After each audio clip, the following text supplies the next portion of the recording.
So I think the future of, John was asking about the future of music. It's really the future of media technology, because everything that's happening with audio has happened to video, right? It just happens 10 years later. And that was part of the lesson of QuickTime, that, you've got stuff now where it's easy to, a DV camera is, $700, $800. A really good one's $2,000. An HDV camera, which will give you high def video, is maybe $3,000. You load that stuff into the computer on the hard drive, it seamlessly integrates with all the audio stuff you're doing, and boom, you've got production quality that, a network TV station would have killed for 10 years ago. Not much money. The big difference is, do you have the talent and knowledge to do anything with it? And part of that is, knowing actually how to push the gear as far as you can go.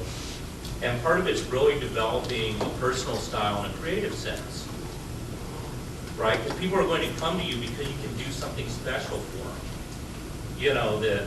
In the old days, you had a recording engineer that was separate from the producer, right? Producers knew what they wanted on the audio, and they knew how to sort of manage the process. It was a big budget, they were making sure everyone got paid, the time got booked, the right amount of tape got caught, all the union stuff was taken care of, and the recording engineer worried about where to put the microphones, how to set that stuff up. It was all very critical because you had 1, 2, 4 mics. You didn't have a lot of things with direct outs. Now all that's sort of merged together, which is, bad for the big facilities where they're trying to have people do those separate jobs. But, good for you as an individual if you've got a strong creative vision. Because as a producer, you can control your recording, and you can offer a little more value in the whole process. Same thing starting to happen with video. It used to be people who did visual effects and editing were separate. Now that's all folding together. I know some people in LA working on low-budget music videos where they're actually doing that as part of the recording process, right? So all that sort of in-studio, cool B-roll footage that they do in the music videos, it's getting shot by people at the recording studio or people in the band as they put their projects together. And actually the 9 Inch Nails DVD got done this way, right? These guys had a bunch of the little mini DV cameras. Everyone shot video when they were out on tour. They combined it with some professional stuff, shot from the front of the house, and then they took it, cut it together in Final Cut, and did all the DVD production in DVD Studio Pro. And when they knew they had exactly what they wanted, then they went out and get some people to help them clean it up. But it meant that, a band was able to do a whole lot of the creative process, which meant it reflected what they wanted to do. It meant they weren't taking a huge advance from a record label, which, they were going to pay back at pennies on every CD sold. And it gave them just a huge amount of leverage in terms of being able to create another thing that they could generate revenue off of.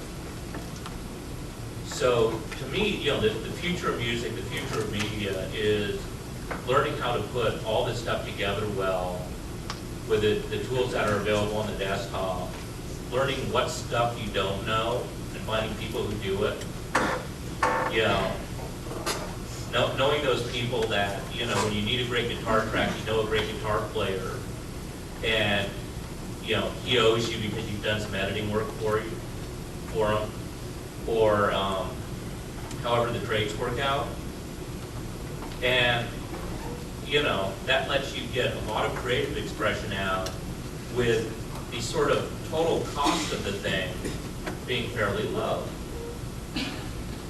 Because there's no one putting money into this stuff these days. if you think about it, a big record label did 3 things. Well, 4 things in the early days, because they did artist development. But they don't really do that now. So, you know, if you haven't built up a following, and you know how to book clubs and get people out there, they don't want to talk to you. But they provided what? Project financing, right? You didn't have to come up with the money to do the recording. They provided duplication. Once you turned in your master discs, they did everything else. And you know, shiny little jewel boxes, shrink wrapped, would show up, and they provided distribution. Well, between the cost of the equipment going down, the internet coming around, and things like, you know, cheap CD and DVD burning, and even write one stuff, you don't need those 3 things anymore. You just need to, you know, sort of develop enough business skills that you can go out and do that. And, you know, do some of the hard work. And, you know, the Right One CD stuff, these CD printers, are pretty incredible. Have you guys seen these? So I bought this CD printer for about DVD printer for about $2,000. And what it does is I can put 50 discs at a time in it. The little robot arm, it's sort of fun to watch because it has a robot arm. And it'll pick up the disc, put it in the burner. When it's done, put it on top of a 4800 DPI inkjet printer, print the face.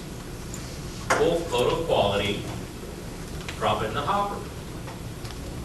So, you know, this is great for us because we'll do something like a jazz quartet CD. And it's just not economical to print less than 1,000 copies. So up front, you're sort of $1,500. If it costs you nothing to record it, nothing to you know, engineer it or pay the musicians, you're still out $1,500 because you have to get the things made. And you know, anyone want to guess like how long it takes to sell 1,000 copies of a free jazz CD? Because I couldn't tell you because I still have 600 of them in my closet. That starts to add up. Whereas now, you know, we can do the Right One CDs. We duplicate them as we need them. And it's great. Anything that's an interesting recording project, we can do. I shot some video back at Jazz Fest for this singer-songwriter named Lynn Drury. And the original idea was that we were going to shoot some video for her to have for a press kit. And it looked really good. The Chateau is this wonderful room. They have all the theater lighting stuff down. A couple of other guys showed up to tape the show because they just like going out and videotaping shows, and she allowed it. So I went around and grabbed everyone's videotape and dumped the thing into Final Cut, and we ended up with a nice looking DVD, which she's now able to sell at gigs. We're selling on the internet. It cost us nothing in production costs, other than, you know, the $50 in tape. And we're printing them as we need them. So it's a kind of project that, you know, for myself as a businessman, I wouldn't have sunk $3,000 into to get DVDs duplicated because we haven't tried to sell a DVD before, and certainly not a concert DVD for an artist who's really, you know, only known in town. But, you know, $50 and some of my time, yeah, you know, that's an easy deal. I've made that back already. So you know, we're just going to see this whole thing continuing to sort of coalesce, which means there's going to be an added burden on all of you because it's not just being a recording engineer or a musician. It's now being a recording engineer, a musician, a producer, a videographer, a video editor, a web designer, a record label executive, right? You need to figure out how to manage all that. But it means, you know, you get to keep $10 a copy instead of, you know, 80 cents, which sort of good math. And the story gets even better with downloads, right? Because right now you can put the audio out. You know, iTunes is selling a lot of music. So are all the other services. You know, that costs you nothing. You don't even have to make the discs. Now, you know, iTunes and the download stuff's in a little bit of a weird space because you have the same exact problem with iTunes that you would have with any major distribution system. Right, you could go to CD Baby, they'll put your stuff up on iTunes, they take 9% of what you get, which is about 60, you get 60 cents, they take 9% of that. You can try and deal with Apple directly, which they're starting to do now, but they bury the stuff. So if someone doesn't know the name of the band or the name of the project, you know, they don't go find it on iTunes, you don't have to be on the front page. You don't have to make Apple's email list, any of that stuff. But if you start developing a fan base, you do a good website, you can, you know, you can start selling the downloads yourself. It works pretty well. And one of the keys to this, and I'll give you one of my best web tricks. This is really, really important. A lot of people laugh at having their photos taken with famous people. Right, you get the, oh, I'm not going to be one of those guys to, you know, do that. If you play with someone important, if you do an engineering project with someone important, get your photo taken with them and put it up on your website and make sure you label it. Right, so as an example, my partner in the record label, Jeff Albert, played this show with the Funk Brothers in town. So there was this big corporate party. They flew in the Funk Brothers, who were, you know, the original Motown rhythm section, along with Chaka Khan and Jonah Osborne, and Tom Scott was the music director. Big deal. He played trombone on it. He got these photos, labeled it. Now if you go into Google and type in Funk Brothers, you know, it's not the first listing, but like, you know, 10, 12 down, his name will show up. Because they're just going out and looking for places where these keywords are. So now all of a sudden, someone who went to go look for the Funk Brothers is finding out about Jeff Albert and, you know, getting steered to records that are on my record label. It didn't cost me anything. It's one of those great little magical tricks of the internet. So if the opportunity ever arises, don't be bashful about getting the photo and posting stuff like that on the internet.